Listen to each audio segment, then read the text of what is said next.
And tonight we have a real treat. A very well established and esteemed jazz artist, a storyteller, and a shout out to John Ivory, who met this lady in one of his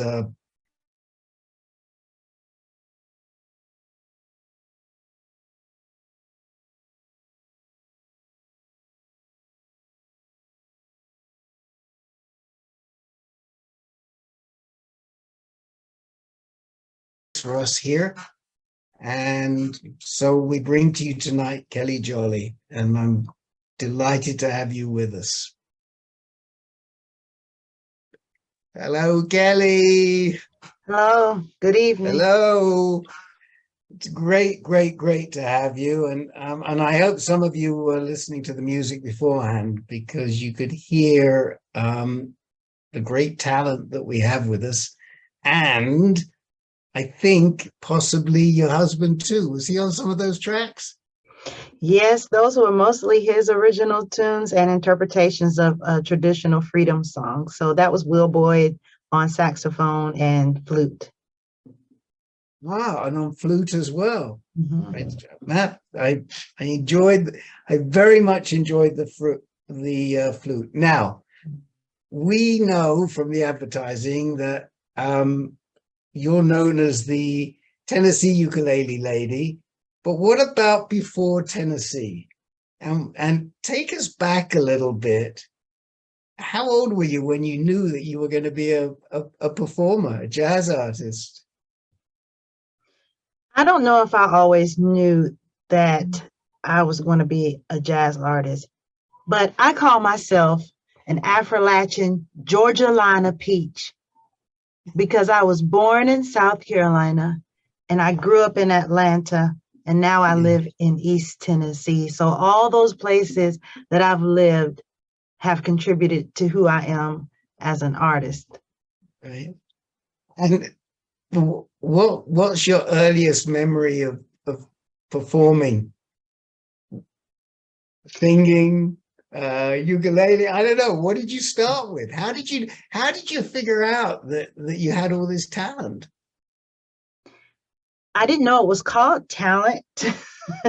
When I was as early as 3 or 4 years old, I liked to make clothes. I always designed, I always liked creating, and my parents, Carolyn and Monroe Jolly, never made me feel any fear or apprehension about trying new things. So I just like being creative. I like making things. And I could read at an early age. So I read books, and I love to read about I read nursery rhymes and folk tales and instructions on how to build and make all kinds of things. So I like doing things with my hands, and I also liked singing a lot when I was little. But it might have come from being a whiner, if you ask my mom. All right. I wish you would have told me. We would have had her on too. She could have helped with this interview. She would have been terrific. She needs her own interview. Oh, okay. We'll talk to John about that. Now, what was the first instrument you played? Was it the ukulele or something before that? I played a recorder in middle school, like most people do, because I had a great music teacher, Miss Jeannie Hisbin-Lee, who was a Fifth Jubilee singer, and she taught us how to play recorder. So I played recorder first, and then when it was time to join the band in 5th grade, I started on trumpet. And once my parents rented that first trumpet, they told me as long as I lived in their house, I was going to play an instrument. So I started with trumpet, and I went to high school playing trumpet. And because there were so many trumpets in our high school band, some people had to switch to French horn. And I learned that the people that switched to French horn got to go in a practice room by themselves during band class and learn on their own. So I took my book and my French horn and went in the practice room by myself and started with French horn. And I played French horn and marching mellophone all through high school. And then I also sang in the high school jazz band once I learned that the songs that the big band played had lyrics. My high school librarian, who was very generous to me and very kind, would make mixed tapes. You know, people don't have those anymore, but he would make mixed tapes for me of singers like Ella Fitzgerald and Billie Holiday and Sarah Vaughan. And so as a teenager, I listened to Mariah Carey and Whitney Houston, but I also listened to Carmen McRae and Shirley Horn too. Oh, that's a great story. I love the French horn. I got to tell you. I mean, it's the most fantastic. Those Mozart horn concertos are just brilliant. But it's not an instrument I've ever heard in a jazz ensemble. Do you know if is it ever in a jazz environment, the French horn? Well, a lot of times you have French horns in jazz chamber music. You do hear saxophone. It just depends on what's needed for the arrangement. I don't play jazz French horn, but I'm sure there are people out there that do, because even my husband plays oboe in the jazz band sometimes. So that's unusual, but not uncommon, not unfounded. Oboe is a tricky instrument. You know, I was one of those few kids whose parents dissuaded him from practicing because I made such a racket on that clarinet. It drove my mother mad. She was a good musician. My mom probably would have been glad that I played the clarinet. I chose the trumpet, which she did not recommend. She wanted me to play something smaller, something that girls usually play, like clarinet or trumpet. But I thought I was going to be a female Miles Davis. I even had stationery made that looked like Miles Davis and me on it when I was in high school. But then later on, decades later, I picked up the ukulele. And that was after I picked up ukulele after playing guitar first. And I was taking lessons while I was living in Chattanooga. And then when I moved to Knoxville, I started lessons on guitar again. And I was taking lessons from a friend of mine, Buddy D. And I was determined to learn guitar as quickly as I could. So I was taking lessons almost every weekday because I wanted to learn quickly. And my fingers were getting rough. They were hurting a lot because when you have your fingers on those strings, you develop calluses. And the guitar felt big and bulky. I didn't feel comfortable with it, but I kept going.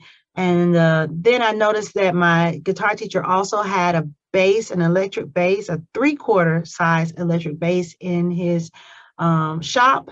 And so I asked to play that. And once I moved to 4 strings, I realized that I like playing 4 strings a lot better than 6 strings. So I started playing bass, electric bass. And I loved playing the electric bass and singing and playing the electric bass. But I realized too that it wouldn't be easy to travel with. And my husband, Will, and I love to travel by plane. Well, I love to travel by plane. He loves to get where he's going quickly on plane, but he doesn't like to be on it. But we love to travel. And if you travel, you have to check your instrument. I didn't want to check my bass. I learned about the ukulele by watching YouTube, and I saw that it was smaller. It had 4 strings, and I was able to purchase one from my friend Matt Morlock's store in Knoxville. He had a store downtown on Gay Street. And one day I walked in there and I saw this little bitty green ukulele. You know, it's the kind of ukulele people think of as a toy, but it was small and green, and it had a dolphin on the bridge. And it was about $30. I don't even know if he charged me that much, but I think it was about $30. And I bought that ukulele, and that was my first ukulele. And I still play that one today. I'm just going to ask you, you still have it, I hope. Oh, yes, I still play that little green one because it stays in tune. It stays into in tune well, and it's small and easy to carry. It's just not as easy to use on stage because it doesn't have a pickup. And because I play on stage and I perform with ukulele, I need a ukulele that can be mic'd easier. So I have ukuleles with pickups now. I've moved up in the ukulele world. What about that ukulele which I saw on one of your websites from a cigar box? That's a smoking deal. Yes. So I have two. The first one I got from an ukulele maker in Kentucky, and I bought it at an ukulele festival. I was at ukulele festival in Lexington, and so I bought that ukulele, and I've had it for a couple of years. But then I just recently bought another one from an ukulele maker in Sevierville, Tennessee, and it sounds really good too. Oh, wow. Well, I don't want to wait any longer. We'd like to hear a song. Could you play us, you choose, but something that maybe reflects what you've just been telling me from the early times of playing a ukulele, or from the early times of even starting to sing? Okay. Well, What you got? This is my theme song. Terrific. So you can sing it too if you want. If you want may to not sing want it. that. Yeah, if you want to sing it, you can too. One sunny day in May, I took a walk downtown, and who did I meet on the square? An ukulele lady from Tennessee, strumming along without a care. She sang about a bee chasing a firefly, and the bee was so in love. Well, the crowd, they laughed and smiled with her, showing the rows of Tennessee river pearls. Tennessee ukulele, Tennessee ukulele lady. Go if you hear she's playing anywhere, you better run like a volunteer. Tennessee, you say ukulele, Tennessee ukulele lady. You never find another like this ukulele strummer in the whole Yugosphere. Go and grab your brother, don't forget your neighbor. We're gonna have a real good time. Put your hands together, shake your tail feather. Ukulele makes the whole world smile. Tennessee, you say ukulele, Tennessee ukulele lady. Go if you hear she's playing anywhere, you better run like a volunteer. Tennessee, you say ukulele, Tennessee ukulele lady. You never find another like this ukulele strummer in the whole Yugosphere. Come on now, show me how you clap your hands. Show me how you clap your hands. Now show me how you stomp your feet. Show me how you stomp your feet.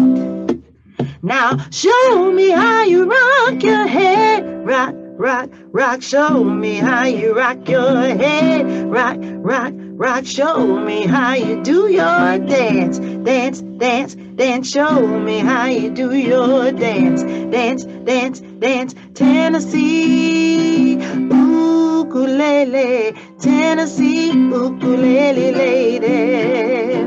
Go if you hear she's playing anywhere, you better run like a volunteer. Tennessee, you say ukulele, Tennessee ukulele lady. You never find another like this ukulele strummer. You never find another. You never find another. You never find another in the whole Yugosphere.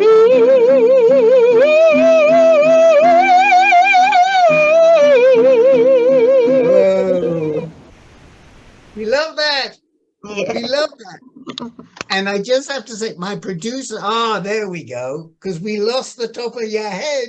But Well, I have a lot of hair. I had to go. Yeah, I had to move the camera. I have a lot of hair, so okay, all I'm right. back at the top. Now we're back. Now my producer's not going to be on my case anymore.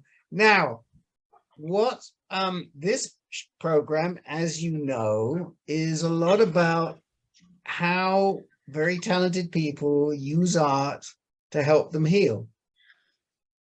And I'd like you to tell us the story that got you into a situation where you needed to heal.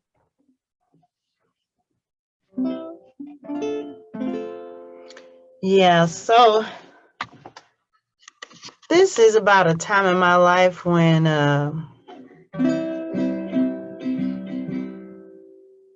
I was happy.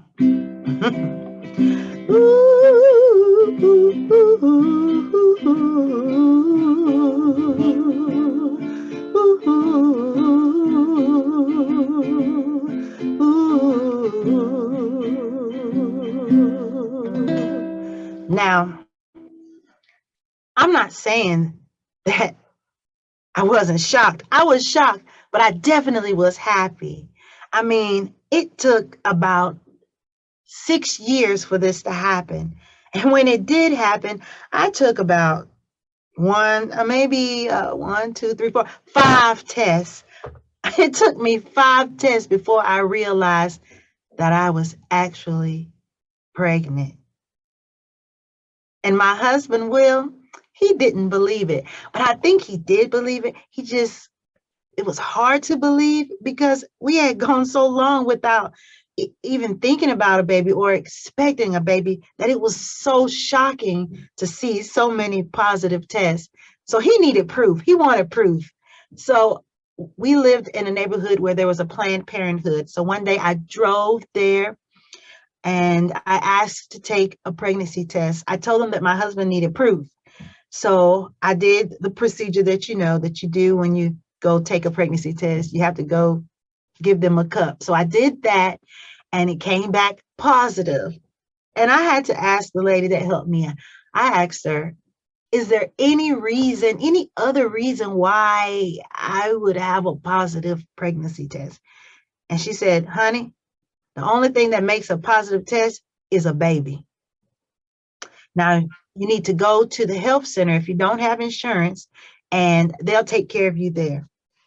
So then I made an appointment to go to the health center, and I had never gone to the floor where the mothers went, where mothers went with their children. So I went up to the floor where I was scheduled for my appointment, and I walked in the waiting room, and all I heard were babies crying and laughing and mothers telling children to sit down. And eventually I heard them call my name, and I went back and talked to a counselor. I had a positive pregnancy test with me, and I showed it to her.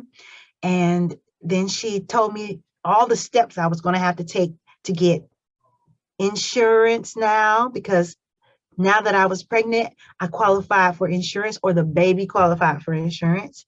The baby qualified for WIC, so I was signing up for WIC.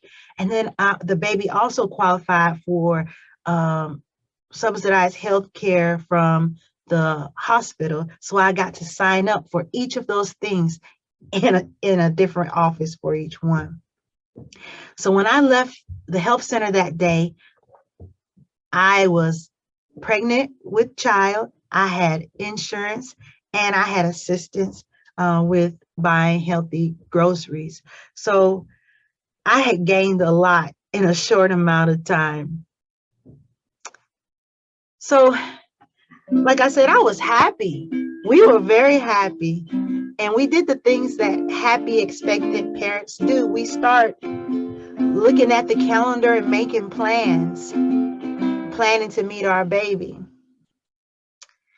Well, I also had lots of things already on my calendar because I was living as a singer, as a teacher, instructor, community organizer. So I already had a full calendar that I checked all the time, and was always adding things to it based on the emails that I received.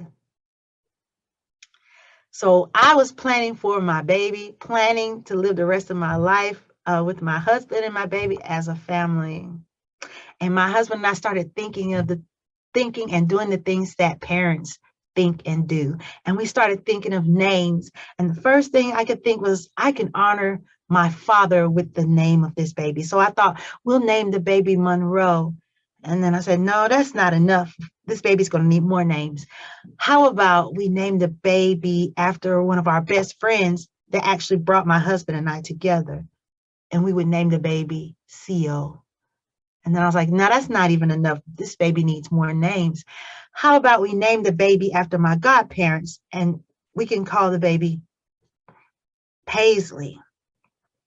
So I had all those thoughts that expected mothers have, those thoughts, even though I was a geriatric mother, which is what they call you when you go to the doctor and you're pregnant over 35. You have a geriatric pregnancy.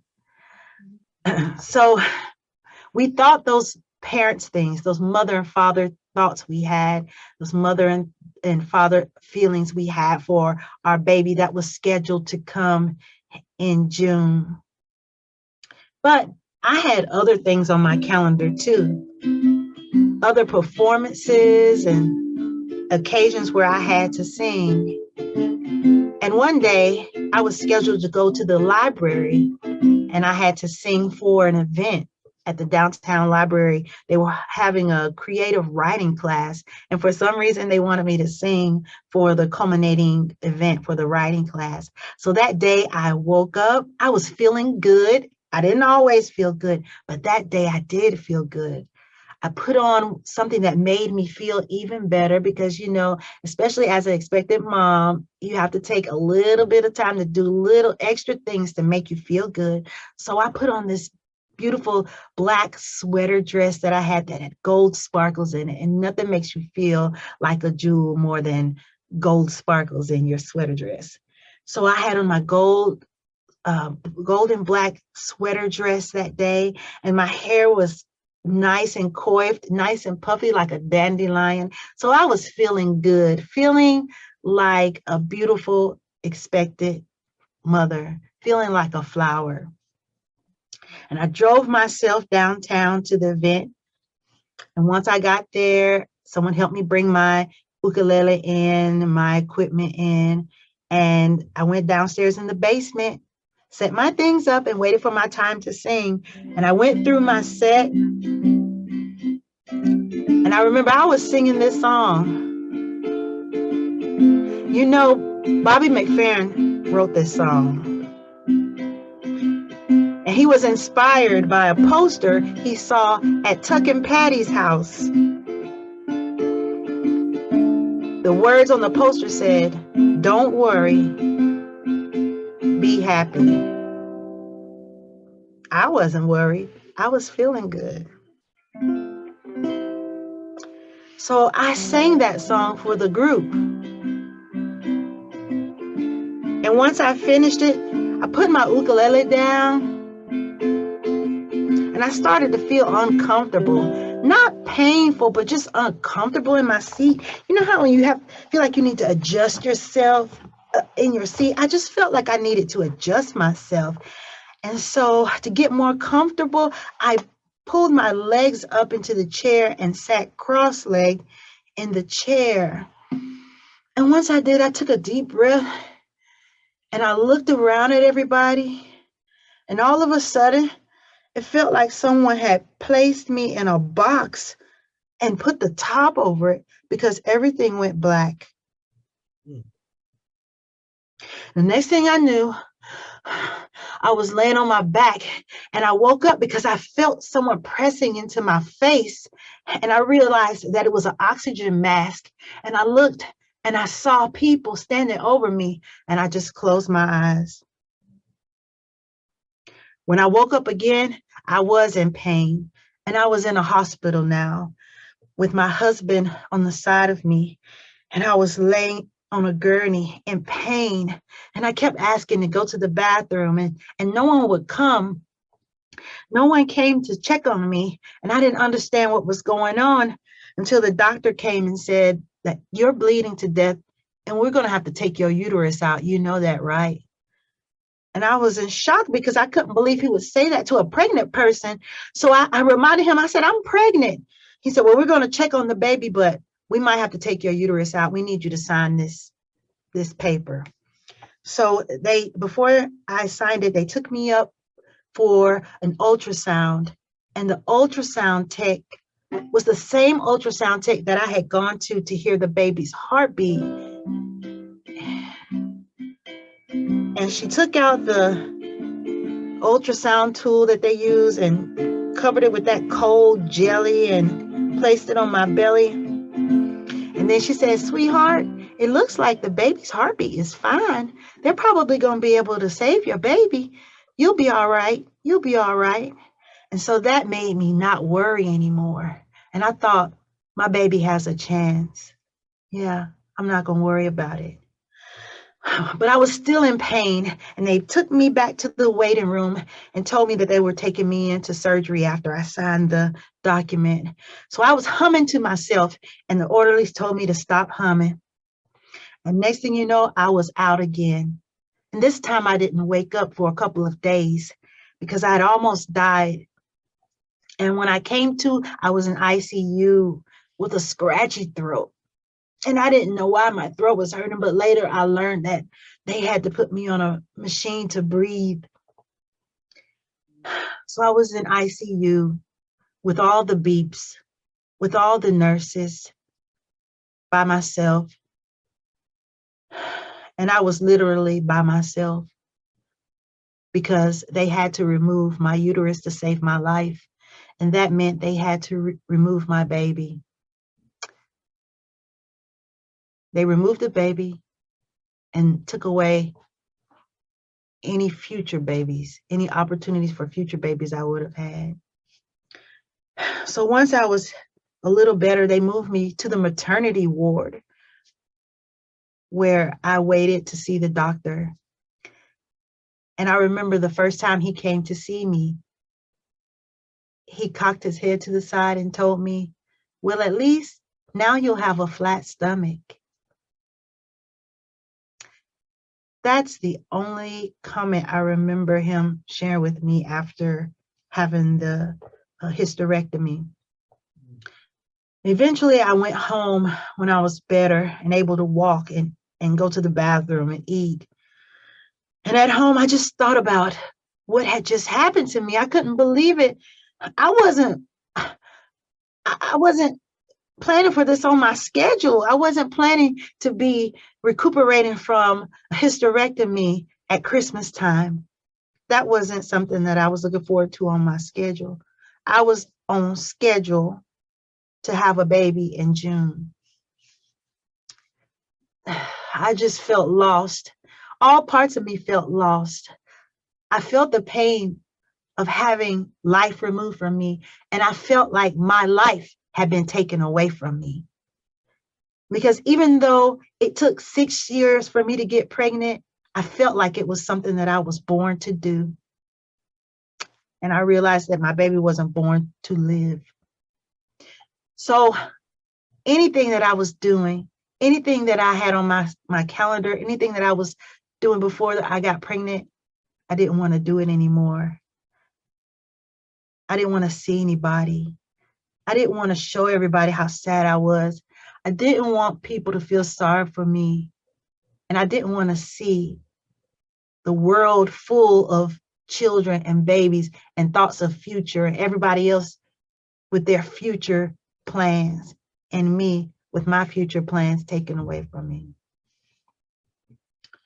So it was hard for me to even go back and look at a calendar to plan for the future until I got an email one day. And I got an email one day from the jazz director at our local NPR affiliate radio station, who's a friend of mine. And he said he wanted to meet with me. So it had been a couple of months since I had the hysterectomy. And I decided to meet with him at the radio station. When I went to meet with him, he told me that they had an opening in their schedule for the first time in years because Marion McPartland had died. and her show was being replaced with a local show, and they wanted me to be the host of that local show. I was in shock. Why me? Why me? All I could think about were all the things that I failed at, failing at being a mother, failing, my body failing me. And I didn't think that I could do it. And I was shocked that someone had faith that I could. But I decided to listen to what they were offering. And what they were offering me was a 1-hour jazz radio show. Something new.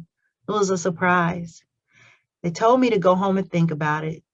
The jazz manager, jazz director, and the manager of the radio station. So I went home and I thought about it. How could I do this?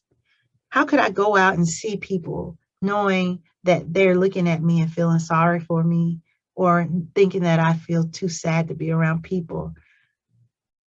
But being a radio DJ gives you work without being out front.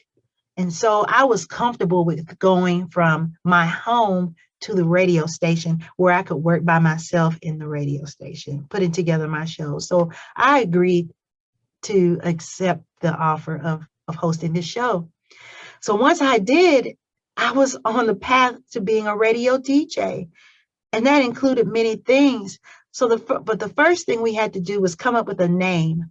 So I started putting jazz names together. Songbird and Jazz House and Boogie Woogie and Blues Woman. I just started pulling all kinds of jazz names, all kinds of musical names out the air, and trying to put them together and name the show. And I thought about how I could honor the people who were like me in the jazz community. And so I came up with the name Jazz Jam. And I decided that my show should air on my dad's birthday, which is April 4th. And from that moment on, I was known as Kelle Jolly, host of Jazz Jam on WUOT in Knoxville.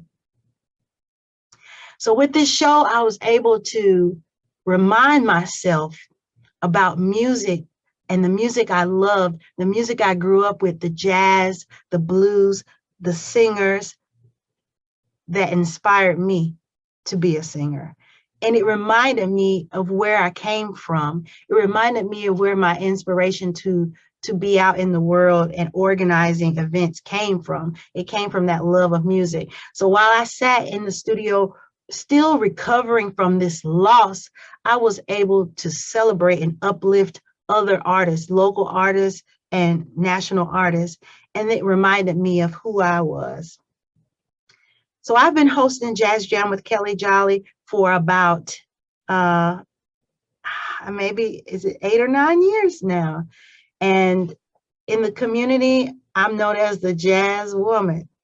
And I really like that, because it's not even just about the jazz that I make. It's more about the jazz that I get to celebrate from other people. So I did lose a lot. I've lost a lot in my life, but also that music has been here to remind me that I still have something to contribute to the world.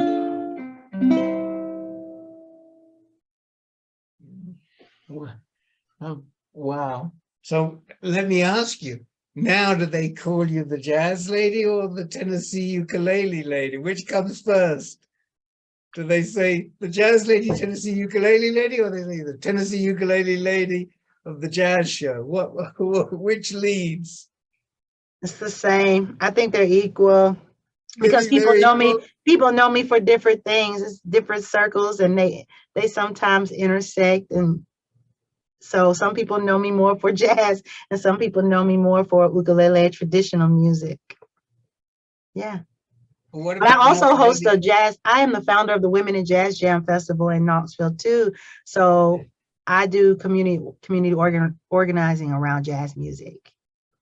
And I'd love to ask you a little bit about the community organizing But is there a song that can you play us a song at this point that will fit to where you feel this has brought you, where the loss was turned into the creation of the jazz show, and we're there at your life. And before we start talking about other things, play us a song. Okay. Well, you know, I don't separate music that I play. I don't put it in certain places or exclude it from certain places. Like, I play jazz music. That means I play traditional African American music, jazz, blues, gospel. It all goes together to me. And so you can't play one without being connected to the other if you are connected to the tradition of it and the roots of it. So I will say that this next song is actually it's more of a spiritual or hymnal, and I sing this song to inspire me, so it might inspire you. Have you that something, that heavenly fire? Have you that something that never tires? Oh, if you have it, that heavenly fire, then let the world know, there's something within me that holdeth the reins, something within me that banishes all the pain, something within me I cannot explain. All that I know, there's something within. Well, teachers and preachers, they make their appeal, fighting as soldiers on the great battlefield. When to their pleading, my poor heart did yield. All that I know, there's something within me that holdeth the reins, something within me that banishes all the pain, something within me I cannot explain. All that I know, there's something within. Well, I woke up this morning, my soul was feeling bad. My heart was heavy laden, oh, with a bowed down head. Well, he lifted my burdens, made me feel glad. All that I know, there's something within me that holdeth the reins, something within me that banishes all the pain, something within me I cannot explain. All that I know,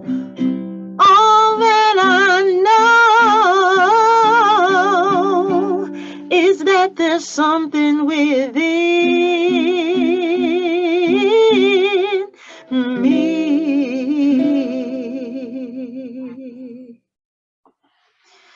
Yeah, it all goes together. We don't separate it. Oh, We it all play goes. jazz on Friday, gospel on Sunday, classical on Monday. I don't separate it. The music, I'm like Ella Fitzgerald, Louis Armstrong. They say music is music.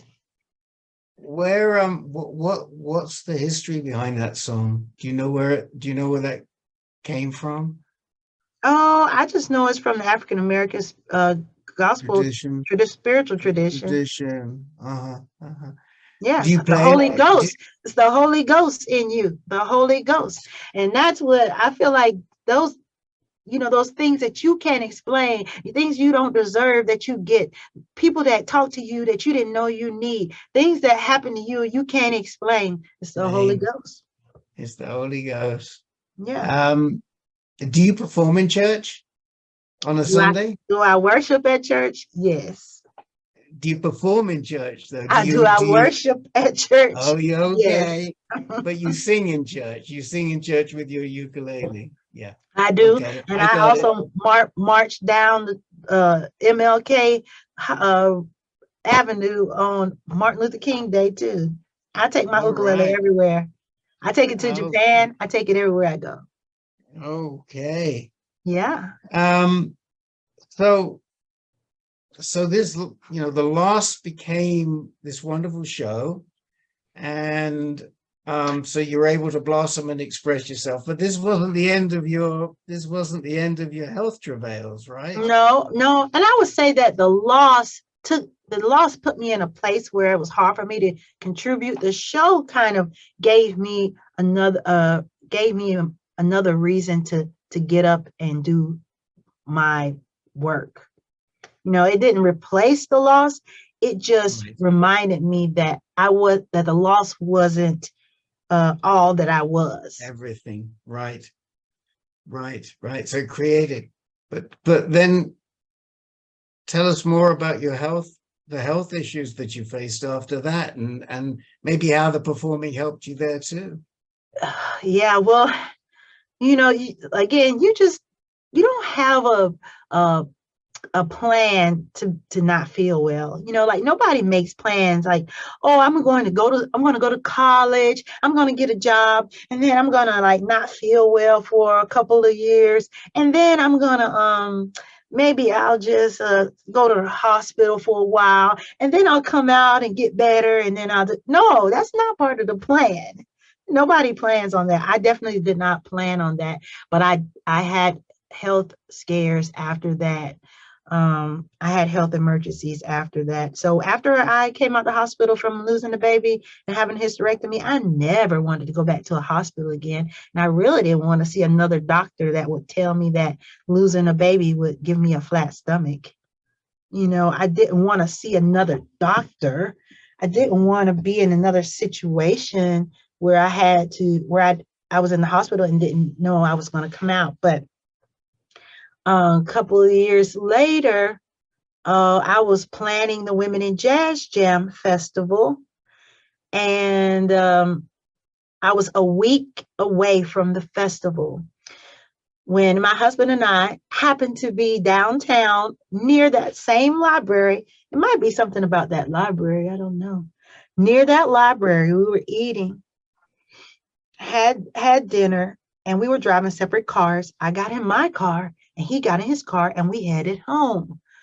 Well, as I was pulling off from the area where the library was downtown, I started feeling this pressure in my chest, and it felt like someone holding me down. I couldn't breathe, almost like these hiccups. I couldn't breathe. And so I didn't think I was going to be able to drive home, but I did, even with that pain. And when I got home and met my husband at home, I said, babe, I think we got to go to the hospital. We went to the hospital. They did an EKG on me and found out that I was having a heart attack. Whoa. So I had a heart attack the week before my Women in Jazz Jam Festival. Now, let me tell you about the Women in Jazz Jam Festival, though. Yeah. So the Women in Jazz Jam Festival came out of my desire to celebrate women like me. I didn't like the fact that there weren't that many women-led groups. I didn't like the fact that most of the women musicians in my region, my area, or women that I had grown up playing with didn't know each other because they were always competing for the same one position. And I didn't like the fact that our county mayor decided that he would not sign a proclamation making it Women's Day in our city because the list of organizations that supported women that were on the proclamation included an organization that provided abortions to women. So because of that, he said that he could not support a Women's Day in Knoxville with a proclamation. And I was so disturbed by that. I felt like even groundhogs have a day. Women deserve a day. So, rightly so. Women deserve a day. And so I said, something has to be done to support women. So I went on Facebook. Facebook asked me, what are you thinking? What are you doing? What are you thinking? And I said, someone should start a festival celebrating women in jazz. And then I instantly got a comment from one of our county commissioners who said, Kelly, let's have a lunch. I want to talk about this. You need to start a festival. And so I did. I had lunch with her. And so at lunch, she said, I think you need to start this festival and I'm going to help you. I'm going to give you your first donation to get you started. And that's why I was able to start fundraising for the Women in Jazz Jam Festival the first year I did it.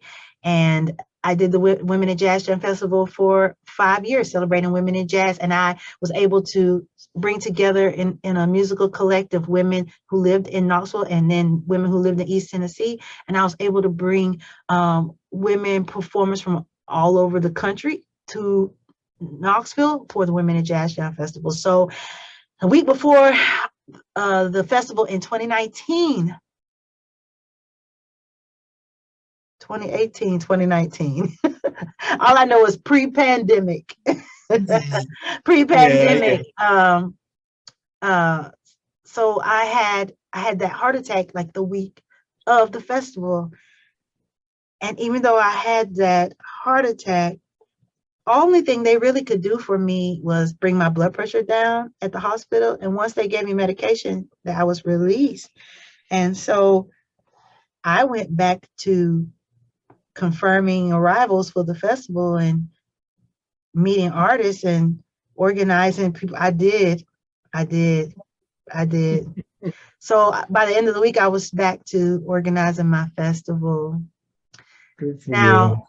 I know I look back on it now and I'm like, how could I do that? How could I do that? But I was just determined to not let things fall because I fell down. You know, I didn't want everything to be canceled because of me. And there were a lot of people depending on me. And so I just went ahead with it. Plus, I had a lot of help.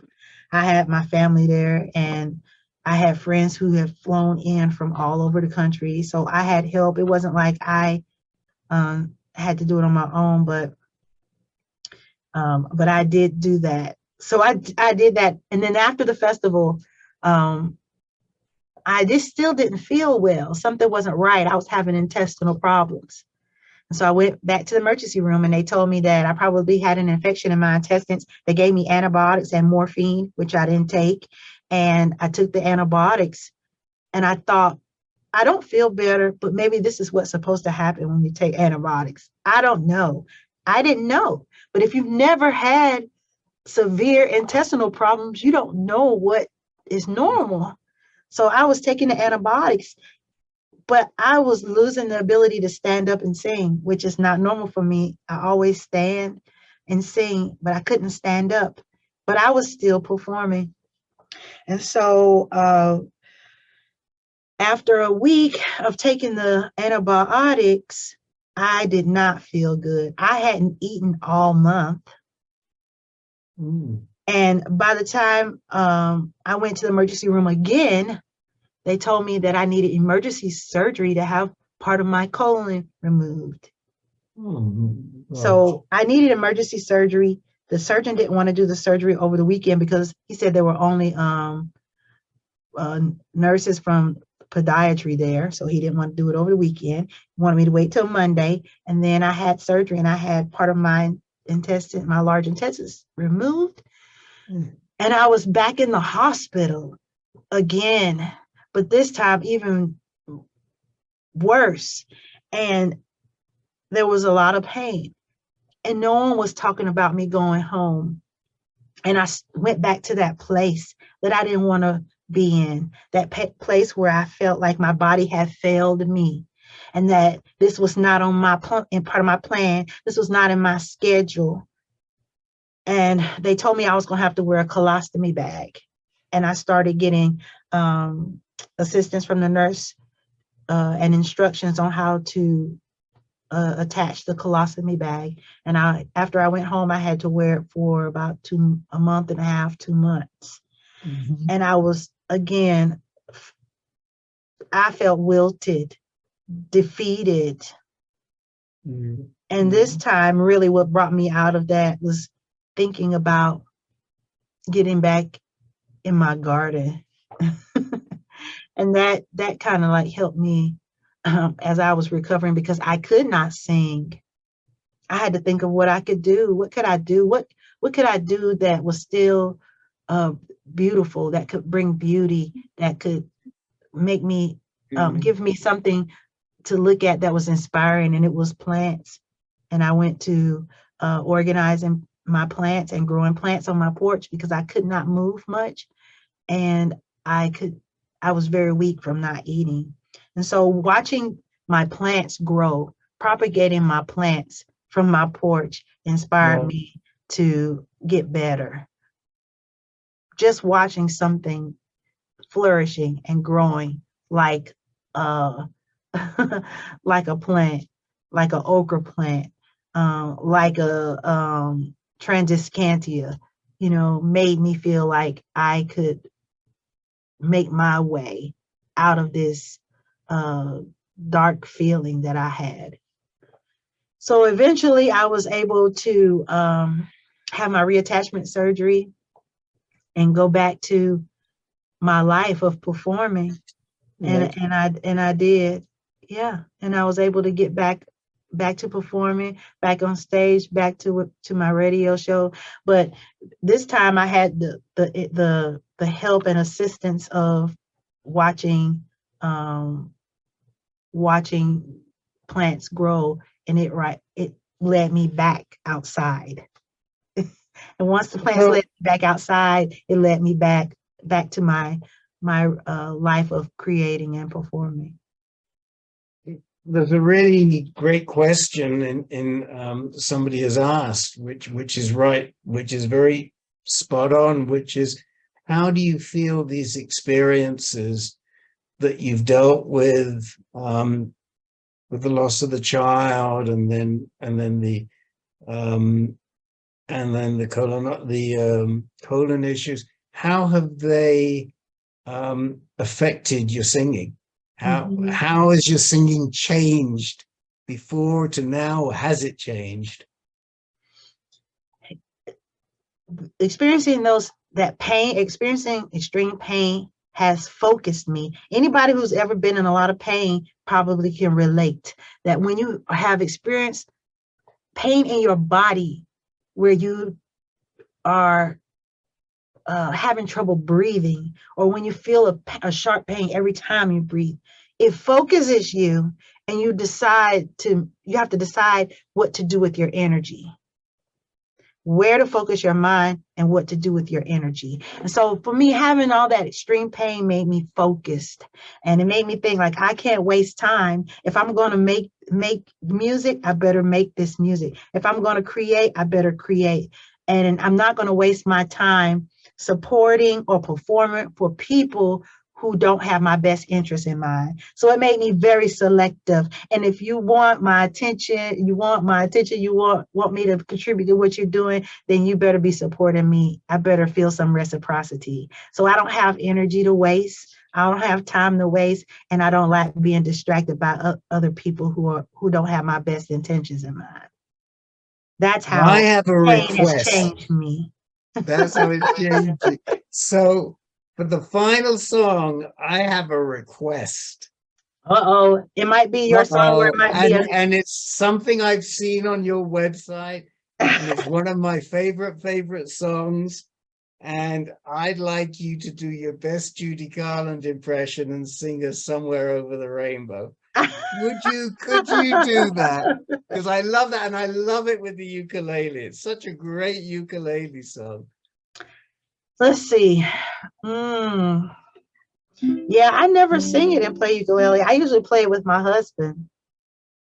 That's probably Oh, what you saw. I wasn't playing. If you saw a video of me playing it, it wasn't with me. That's something that I sing with okay. Well, Will. in that case, you can play anything you like to close out the show, but I like that song. Okay. Yeah, that is a sweet song.